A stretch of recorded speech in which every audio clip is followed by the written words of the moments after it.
Falënderimet kulmore i takojnë Allahut të lartë madhëruar. Atë e falenderojmë dhe vetëm prej tij ndihmë dhe falje kërkojmë.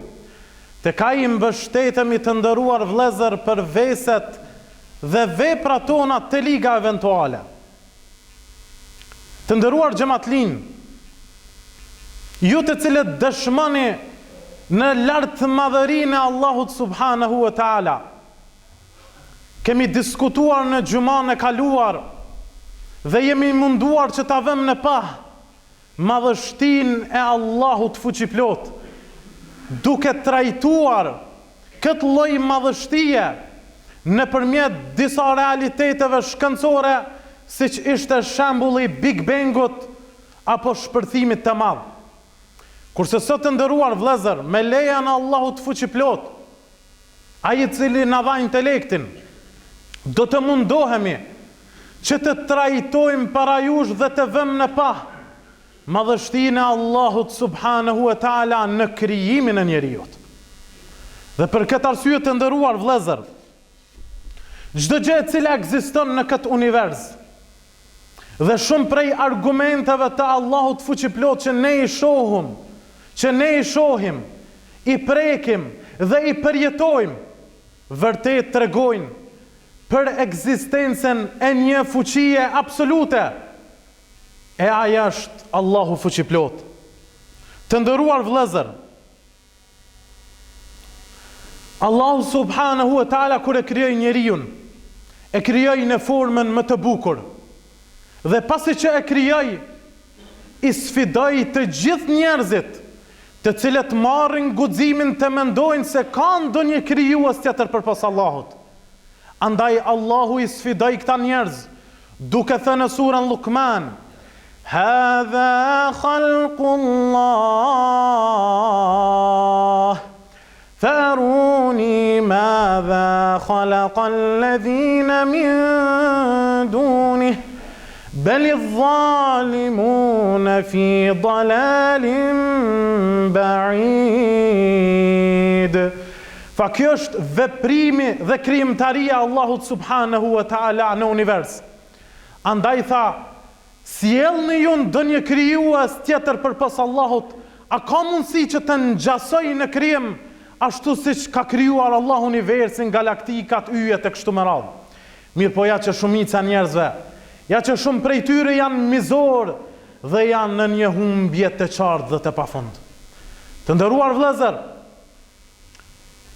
krijimi i njeriut dhe përbërja e tij prej mishit dhe kockës vërtet argumenton në ekzistimin e Allahut subhanahu wa taala në një kohë kur ky njeri dhe kjo gjallëzë dhe kjo qenie nuk ishte emër dhe ishte e harruar tërësisht dhe nuk rikujtohej.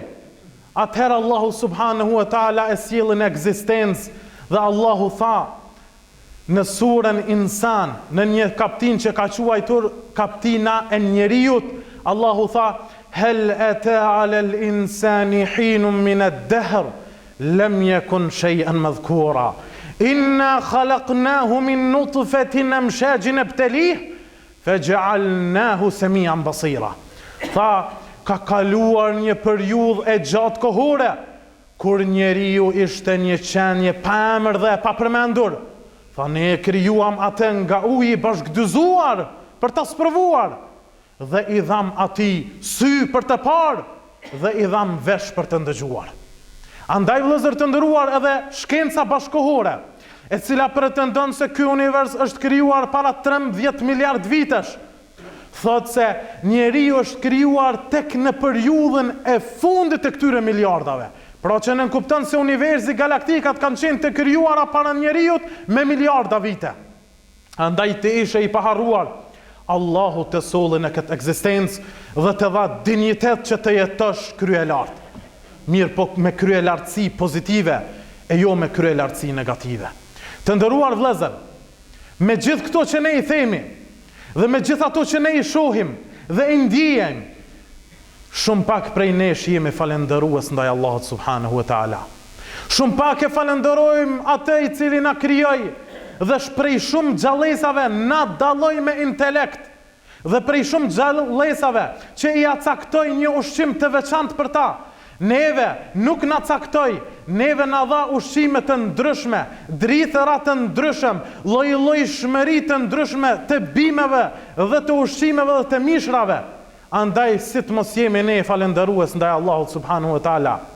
Gjithashtu vëllezër të nderuar, krijimi i zogjve, cicerime e zogjve, e pëllumbave dhe e shumë llojeve të tjera të shpendeve është të nderuar vëllezër vetëm si lloj nënshtrimi dhe për të bërë ty që të ndihesh rehat dhe të kënaqesh me krijimtarinë e Allahut subhanahu wa taala.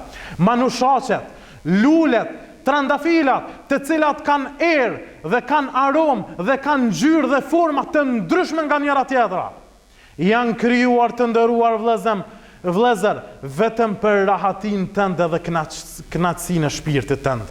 Është krijuar deti, uji në jelmet dhe uji në përgjithësi, zbritja e ujit nga qielli i cili gjallëron tokën të nderuar vëllezër.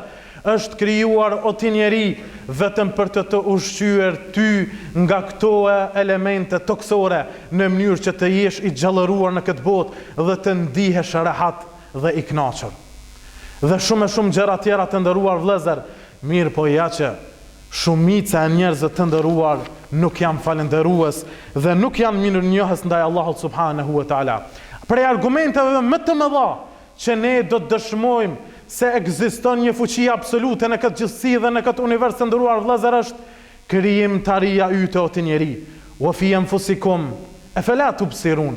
Dhe në vetveten tuaj, a nuk jeni ka i shihni argumentet e Allahut subhanahu wa taala, sistemi nervor, sistemi fizik i trupit tënd, sistemi kardiovaskular, sistemi frymarrës dhe shumë sisteme tjera që mësohen në shkencën e biologjisë dhe të mjekësisë në përgjithësi të nderuar vëllezër, vërtet dëshmojnë për ekzistencën e një fuqie që në mënyrë shumë të përpikt din ta krijon një gjallëse e cila quhet njeri.